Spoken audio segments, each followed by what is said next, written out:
Hi, how are you, all my students? Now I am telling about tag question in the last step. It's okay? Tag question সম্পর্কে আমি সর্বশেষ তোমাদেরকে যা বলবো সেটি হলো ট্যাগ কোশ্চেনে যদি all of you, some of you, most of you, every one of you, none of you যুক্ত কোনো সেন্টেন্স থাকে, আবার বলে দিচ্ছি all of you, some of you, most of you, none of you, everyone of you যুক্ত কোনো সেন্টেন্সকে tag question করতে হলে উক্ত ট্যাগের সাবজেক্ট হবে ইউ। কি হবে? সাবজেক্ট হবে ইউ। আর সকল নিয়ম আগের গুলোই প্রযোজ্য। যেমন প্রদত্ত সেন্টেন্সটা অপরিবর্তিত অবস্থায় বসে টেন্স অনুযায়ী ভার্বের ব্যবহার হবে, অক্সিলারি ভার্বের ব্যবহার, প্লাস তার সাথে আমাদের ট্যাগের সাবজেক্টটা হবে you.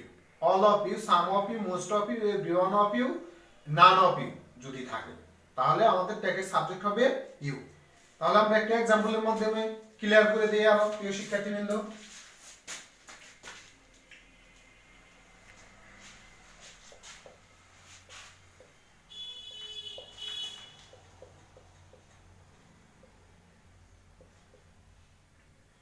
Most of you,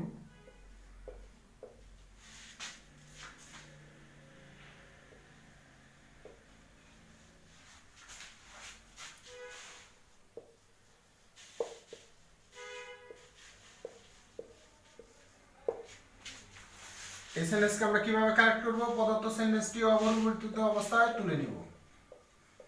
most of you can swim well.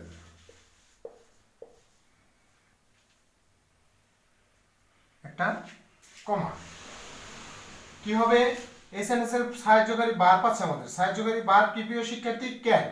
তাহলে ক্যানের পরে কিন্তু কোনো নট নাই, সুতরাং এটা হলো আমাদের পজিটিভ স্টেটমেন্ট। তাহলে ট্যাগ হবে নেগেটিভ স্টেটমেন্ট, অর্থাৎ ক্যান নট হবে। তাহলে ক্যান নটের সংক্ষিপ্ত রূপ কি? ক্যান্ট।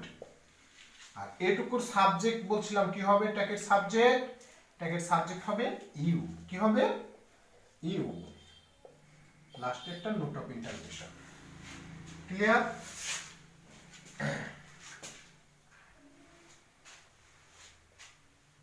আরো একটি example.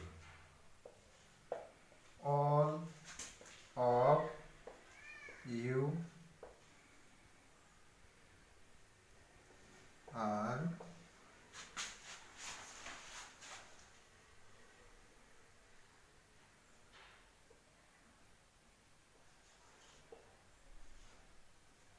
all of you are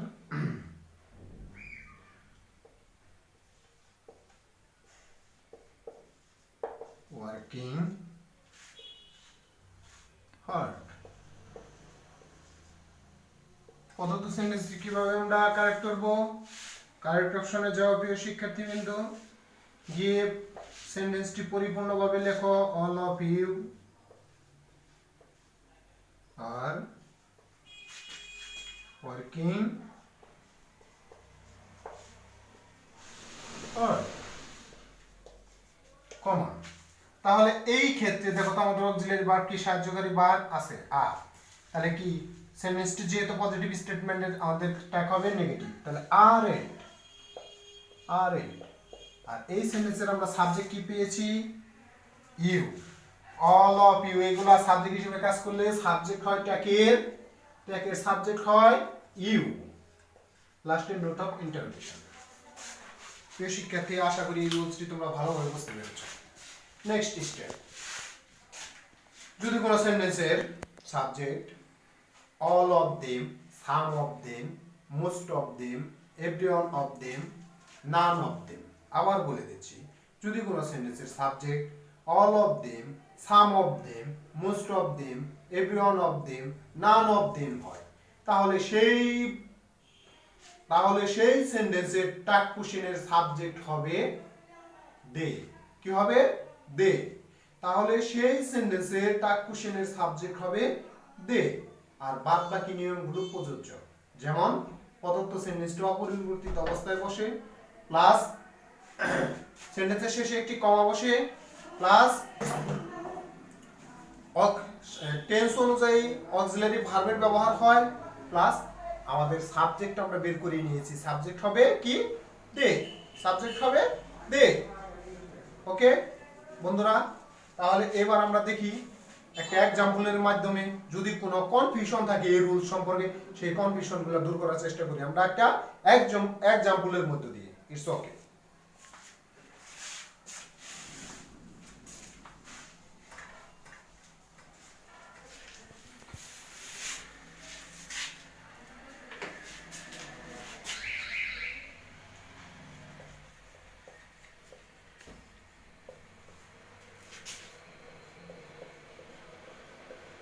most of them were playing football. তাহলে প্রদত্ত সেন্টেন্সটি কি করব আমরা কারেক্ট অপশনে চলে যাই আমরা প্রিয় শিক্ষার্থীবৃন্দ কারেক্ট অপশনে গিয়ে প্রদত্ত সেন্টেন্সটি অপরিবর্তিত অবস্থায় উঠবে most of them are playing football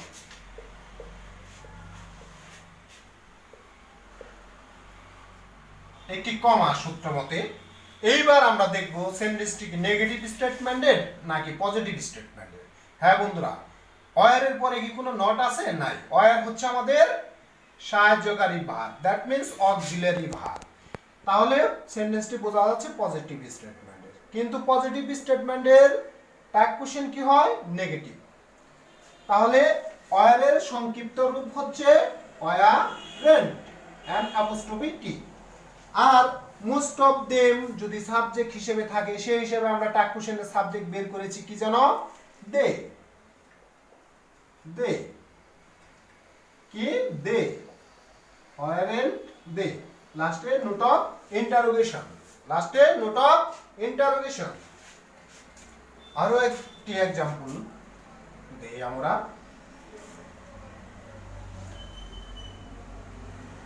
some of them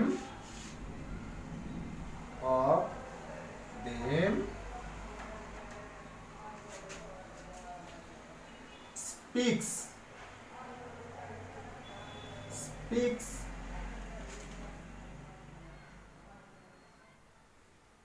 some of them spoke English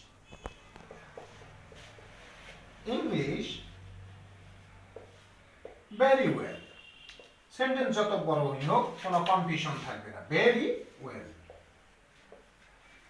তাহলে এই সেন্টেন্সকে আমরা কিভাবে করব প্রদত্ত সেন্টেন্সটি কারেক্ট অপশনে গিয়ে অপরিবর্তিত অবস্থায় উঠবে কি অপরিবর্তিত অবস্থায় some of them spoke English very well একটি কমা এখন প্রিয় শিক্ষার্থী এখানে একটু বোঝার বিষয়টি হচ্ছে আগের সেন্টেন্সে আমাদের সাহায্যকারী ক্রিয়া ছিল দ্যাট মিন্স সাহায্যকারী ভার্ব ছিল অক্সিলারি ভার্ব ছিল কিন্তু এই সেন্টেন্সের কোনো অক্সিলারি ভার্ব নেই প্রিয় শিক্ষার্থী একটু খেয়াল করবে এই সেন্টেন্সের সাবজেক্ট কি আমার সাম অফ দেম এই পুরোটাই হচ্ছে আমাদের সাবজেক্ট এই পুরোটা কি সাবজেক্ট আর মনে রাখবে যে সাবজেক্টের পরে যদি কোনো সাহায্যকারী ভার্ব না থাকে তাহলে যে ওয়ার্ডটি থাকবে সেই ওয়ার্ডটি মেইন ভার্ব সাবজেক্টের পরে যদি কোনো সাহায্যকারী ক্রিয়া না থাকে অন্য কোনো ওয়ার্ড থাকে তাহলে বুঝতে হবে যে ওই সাবজেক্টের পরে যে ওয়ার্ডের অবস্থান সেই ওয়ার্ডটি হচ্ছে মেইন ভার্ব কি ভার্ব মেইন ভার্ব তাহলে আমরা মেইন ভার্বের অবস্থান দেখব যেহেতু আমাদের সাহায্যকারী ক্রিয়া নেই তাহলে মেইন ভার্ব স্পোক অর্থ কি কথা বলেছিল কার প্রেজেন্ট ফর্ম নাকি পাস্ট ফর্ম প্রিয় শিক্ষার্থী হ্যাঁ আমি বলে দিচ্ছি স্পিক এর পাস্ট ফর্ম হচ্ছে স্পোক। তাহলে দেখো subject B two object, subject ভার্বের পাস্ট ফর্ম অবজেক্ট, কোন টেন্স হয়েছে প্রিয় শিক্ষার্থী? Past indefinite. আর পাস্ট ইনডিফিনিট টেন্সকে কিভাবে ট্যাগ কোশ্চেন করতে হয় আমি বলে দিয়েছিলাম, যেহেতু পজিটিভ স্টেটমেন্টের এটা, সেখানে ডিড নট হয়। কি হয়? ডিড নট হয়। তাহলে ডিডেন্ট আমরা বসিয়ে নেই প্রিয় শিক্ষার্থী, ডিডেন্ট। ডিডেন্ট সাবজেক্ট তো আমরা পেয়েছি, কি পেয়েছি প্রিয় শিক্ষার্থী? দে। ডিডেন্ট দে। লাস্টের নোট অফ ইন্টারোগেশন, লাস্টের নোট অফ ইন্টারোগেশন। আশা করি তোমরা খুবই ভালোভাবে বুঝতে পেরেছো। তো next step, that means next rules. Next rules সম্পর্কে আমি এখন তোমাদের বলবো, সেই নেক্সট রুলস কি। তো আমরা নেক্সট রুলসে পদার্পণ করব। নেক্সট রুলসটা কি? প্রিয় শিক্ষার্থীবৃন্দ, অক্সিলারি ভার্ব সম্পর্কে অনেক কথাই বলেছি, সেই অক্সিলারি ভার্ব সম্পর্কে বলবো। Modal auxiliary. এখন প্রিয় শিক্ষার্থী তোমাদের প্রশ্ন থাকতে পারে যে মোডাল অক্সিলারি কি? অক্সিলারি ভার্বকে তিনটি ভাগে ভাগ করা যায়, একটা হলো প্রাইমারি, সেকেন্ডারি, মোডাল। সেই মোডাল নিয়ে আলোচনা করব। মোডাল অক্সিলারি হচ্ছে can, could, may, might, shall, should, must, dare, ought ইত্যাদি। এইগুলো হচ্ছে মোডাল অক্সিলারি। মোডাল অক্সিলারি কি প্রিয় শিক্ষার্থী? Can, could, may, might, shall, should, will, would, ought, dare, এগুলো হচ্ছে আমাদের মোডাল অক্সিলারি। এই মোডাল অক্সিলারি যুক্ত কোন সেন্টেন্সকে যখন আমরা ট্যাগ কোশ্চেনে রূপান্তর করব, তখন এই মোডাল অক্সিলারির সাথে অ্যান অ্যাপোস্ট্রফি যোগ করে প্রদত্ত সেন্টেন্সের সাবজেক্ট বসিয়ে সেই সেন্টেন্সকে ট্যাগ কোশ্চেন করতে হবে। আবার বলে দিচ্ছি প্রিয় শিক্ষার্থী, মোডাল অক্সিলারি যুক্ত কোন সেন্টেন্সকে ট্যাগ কোশ্চেন করতে হলে প্রদত্ত সেন্টেন্সটি অপরিবর্তিত অবস্থায় বসবে, তার শেষে একটি কমা বসবে, প্লাস ওই মোডাল অক্সিলারির সাথে অ্যান অ্যাপোস্ট্রফি টি যোগ করে প্রদত্ত সেন্টেন্সের সাবজেক্ট বসিয়ে লাস্টে নোট অফ ইন্টারোগেশন বসাতে হয়। প্রিয় শিক্ষার্থী, একটা एग्जांपल দিই তাহলে।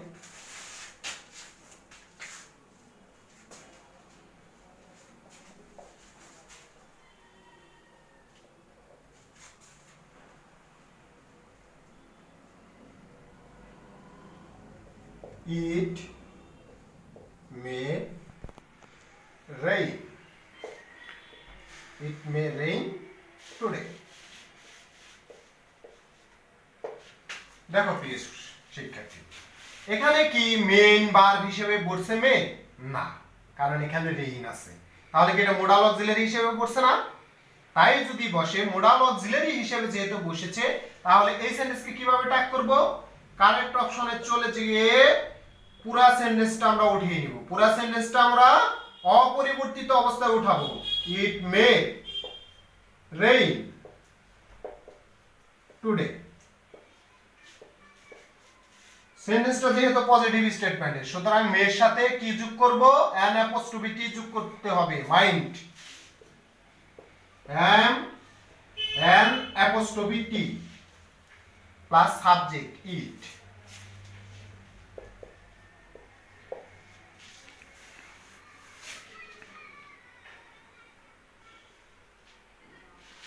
আরেকটি एग्जांपल দিই, যেমন হি শুড,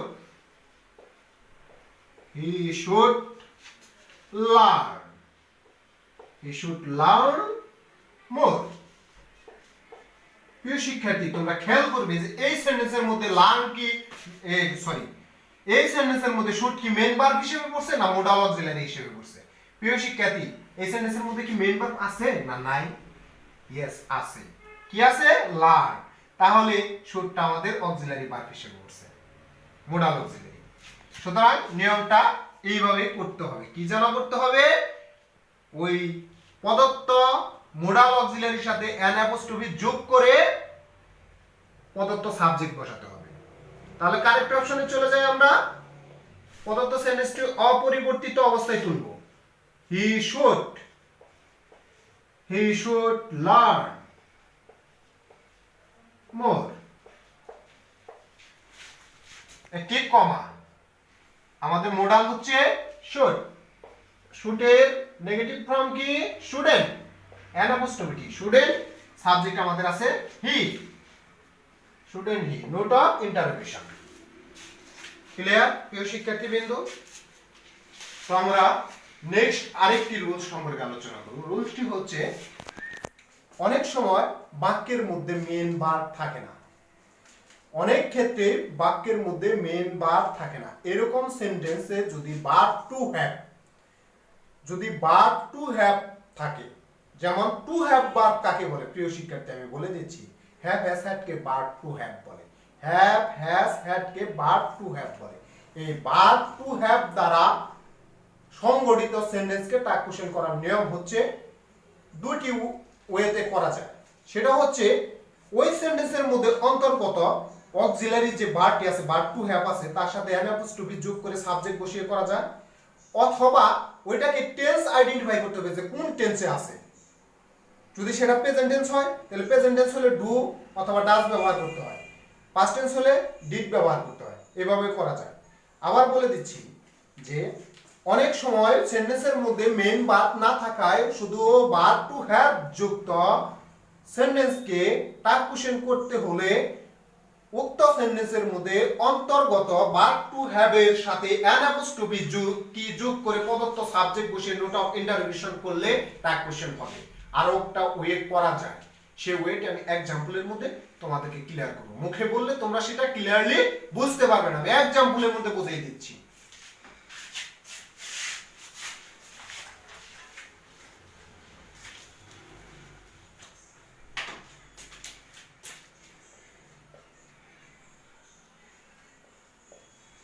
এক্সাম্পল যেমন I have a pen, simple sentence.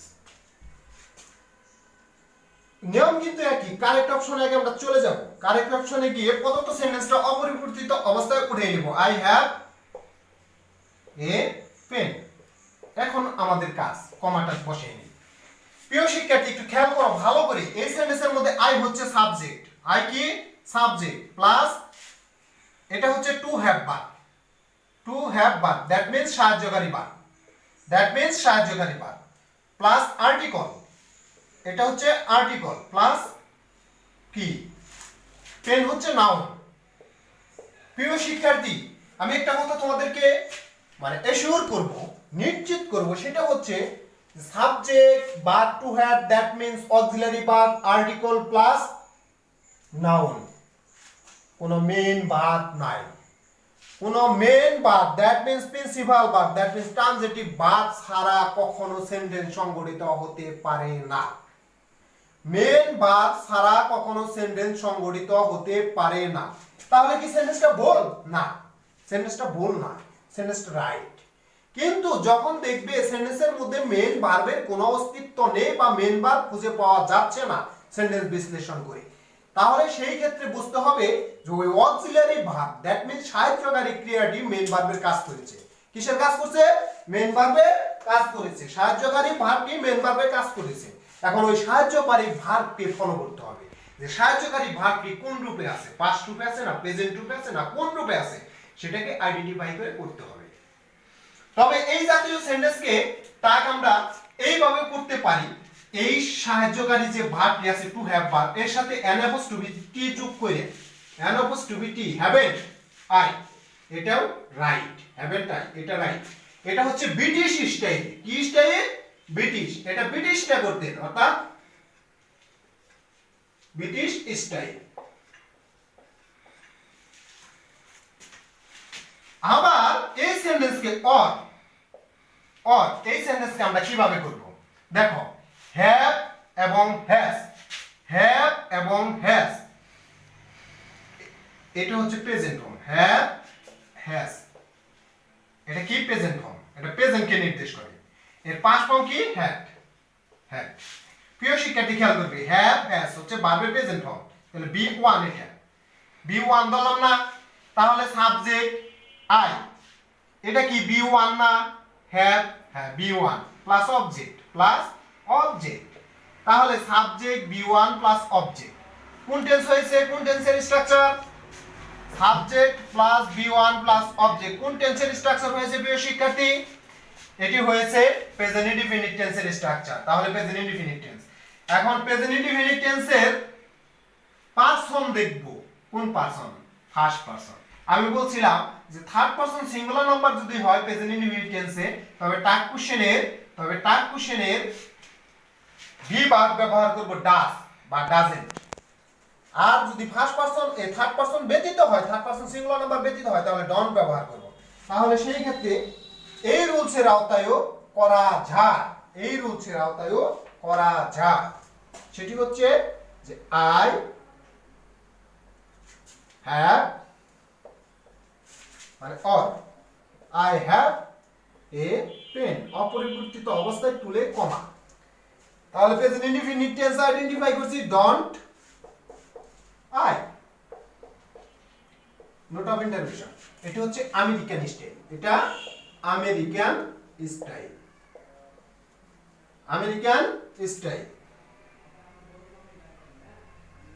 এটা হচ্ছে আমেরিকান স্টাইল।